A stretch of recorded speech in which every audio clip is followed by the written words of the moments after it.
Every Tuesday, you can get yourself a copy of our newspaper, iDiskiTV, for absolutely free. Every shop right in the Gauteng province, you just go there, get yourself the paper. And on Fridays, the paper will be available across the nation on our website, iDiskiTimes.co.za. iDiskiTV powered by World Sports Betting. A match sold out at the Loftus Stadium. 40,000 people on Saturday, 3 p.m. Mamelodi Sundowns versus Kaizer Chiefs. Sundowns losing in midweek. Kaizer Chiefs winning in midweek. A very, very, very big game. The biggest game in South African football calendar is Kaizer Chiefs versus Orlando Pirates. The second biggest game in the calendar is Kaizer Chiefs versus Mamelodi Sundowns. So this will be an interesting one. Junior Khanye, our analyst. What do you make of the game, sir?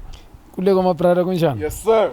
Abuyela makhosi. Justice ngibulisele ngwenye yethu uPenedict Sophie la. So. Fethu kunjani, keep on supporting iDiskiTV, fighting no one try to fix South African football. Yeah.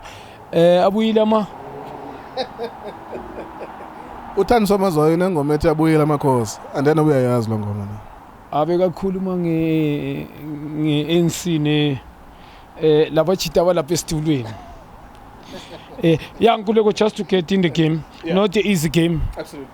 I agree with As Kulmen is not the easy game. That kind of season, we don't know much about this team. Yeah, not the easy game. It's very, very tough. Game very light. Absolutely. Yeah. It's Mamelodi Sundowns against best front three. Simple. Absolutely. So the team Kaizer Chiefs, Mamelodi Sundowns against the best front three. Kaizer Chiefs I think not a balanced team for me, but the front three dangerous. Abana bantu abane creativity, abana ma best passers, people awareness. Ngikhuluma ngase defensive midfield abanayo. Back four abayika test, back three. Thing ichaze kanjalo. But deadly up front. Just to add, I need to get right. To Khama must be balanced now. The attack yakhe. Elabantu bayithu Khama must be on song. Kulama game ayithu must be in song. On song. The breeze no Kigen. Now Kigen for me, you need to act. Kigen is star for me. Nyalazi Polwelas is one of my favorite. But since Abuyile man. Unama game, I think he made a switch on. Yeah, but to come anyways. So at I balance attack yake. Mangabe Khama will come into the party. That front is a problem. But angeke kulinde ama mistake wama opponent. Mele uthola abantu abazovarate game la in the middle. Abantu abazokwazi ukuthi ba delay play when the right balinde the right moment and then bakhipela abantu abayi-3. At the back I don't think they are tested ungezana nokunyika. Njoba ngisho mina ngithi badlala ngokufana ama hard tackler thinking yabo is still questionable to me. You can't play ngabo boy-2 mawudlala ngabo boy-2 is like a committee suicide, especially by 3 not 4. So lo muntu abana defensive midfield. Let me ask you something. Let me ask you very quickly something tactical.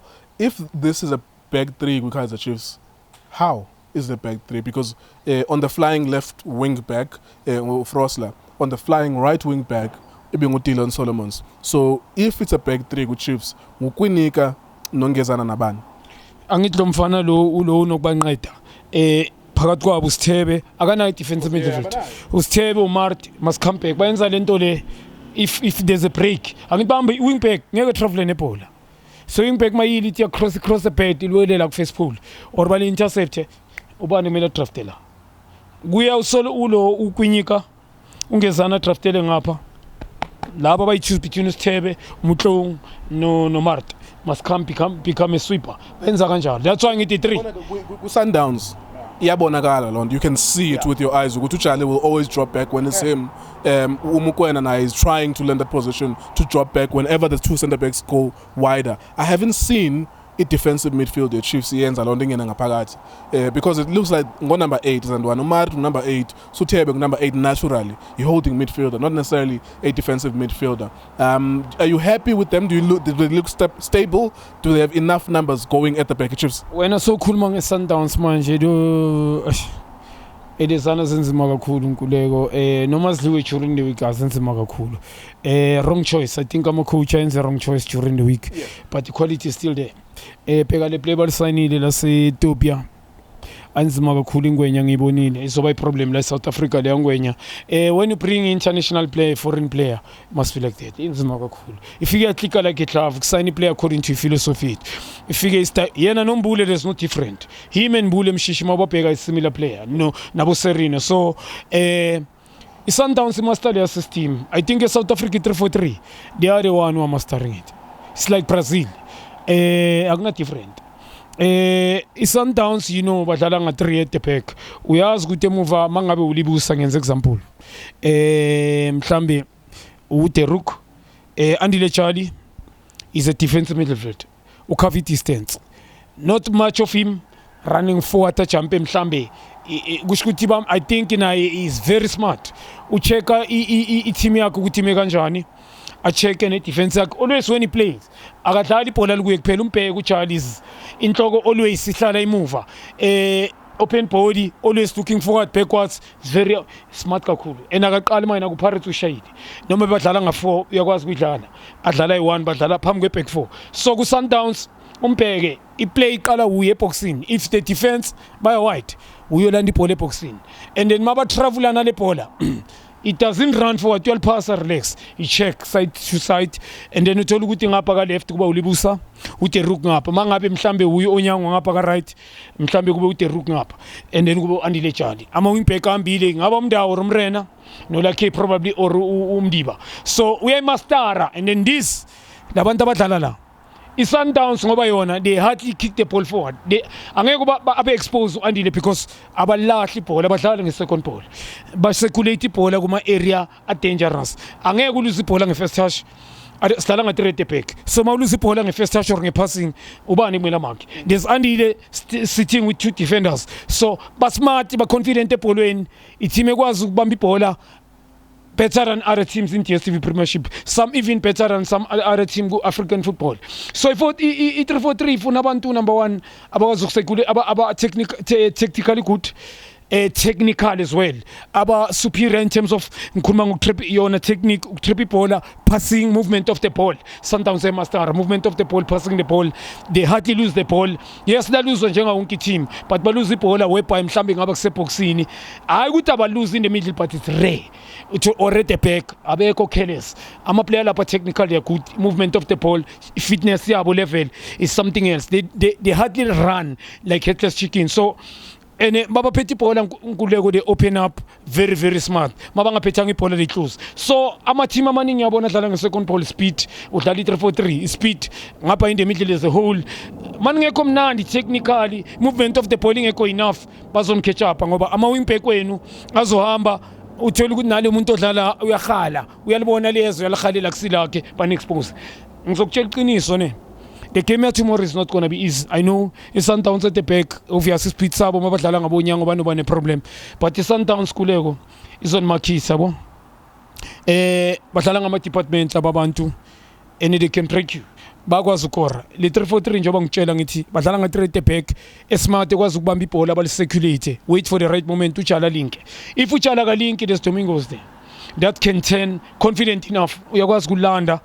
I'll if we charge every time mhlambe baliqala ka 2-3 if we charge is not consong uyakwazi ukuthena and then alink enomshishi imove seyiqalile Sundowns anyone and ebe sama wingback ajoina nalabantu abalapha dangerous phambili ezingitshela there's Ethiopian that they've just signed noma ngabe badlala ngabo Mayema problem so Kaizer Chiefs these 3 njoba ngithi Sundowns versus Kaizer Chiefs best 3 yabo i team in the middle abana defensive midfield ngibabonile holding midfield abana secondly abanayo umuntu okwazi ukukhipha labantu abayi3 bakore ngama mistake 2 goals ngikhuluma nga during the week if you can be honest which is true to credit to the Prince nayo kick and toli vela ama opponents sometimes uba surprise uthola abantu abasmart ke what's going to happen so ata must balance this team bekumele basayine umuntu abayi 2-3 abazoba ama ball player. You need a ball player team ka art, they need a defensive midfield ezokwazi ukulink defense to attack. So Sundowns ina yonke lo material engikhuluma ngawo.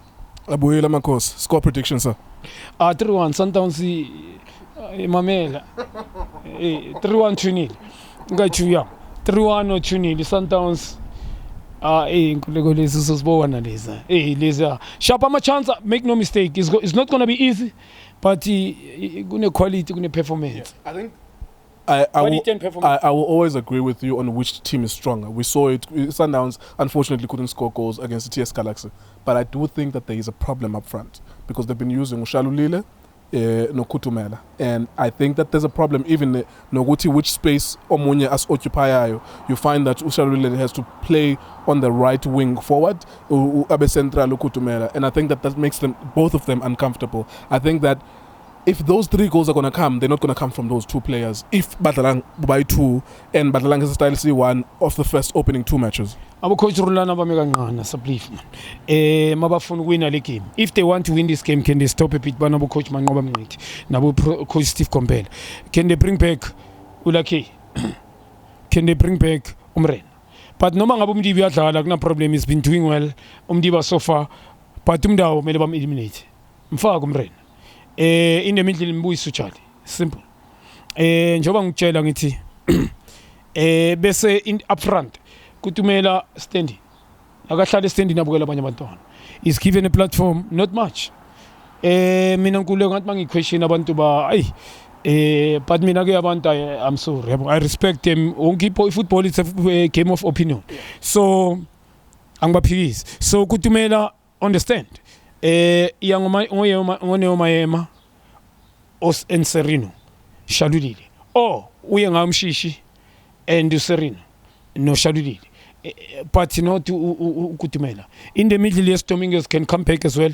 I foot no Mayema bangambuyisa bamlethela, but up front there must be Serino. Even this guy from Ethiopian Apupaka bano Serino amamela ngutshele ne like it or not lizovela noma ngabe ayiveli first half mara ngiyakutshela is 3-1 Sundowns will win the game. It's not going to be easy, mara quality and performance is 2 different things. Any balance the team Chiefs masothabuyile team elibe balance, the whole 11 must function. So yabona njengale moto mangenge service izohamba hamba ifike mhlambe letsenye Durban Harry Smith yokhohlela bese mele ngifaka ivati yabo ngifaka amanzi ne-oil ngicheck mangiceda ukudrain i-oil ngifake entsha iphindi ihambe yabo mayimele ngifike eDurban ngithele enye oil. So all I'm saying team ka-Ata compliment u-Ata Zwane kune-change ayenzile. You can see the team has improved, but there's a lot of work need to be done. The team is not balanced, it's still in balance. So tomorrow I think is over. Sabalapa Nangom we'll be here again tomorrow bringing you those games. Pirates and Chippa United will play on Sunday at 3 p.m. Kaizer Chiefs, Mamelodi Sundowns 3 p.m. Saturday. Those are the 2 games we'll be bringing you on iDiskiTV across all of our platforms. Thank you so much for watching us at wsb.co.za, iDiskiTV, iDiski Times, World Sports Betting.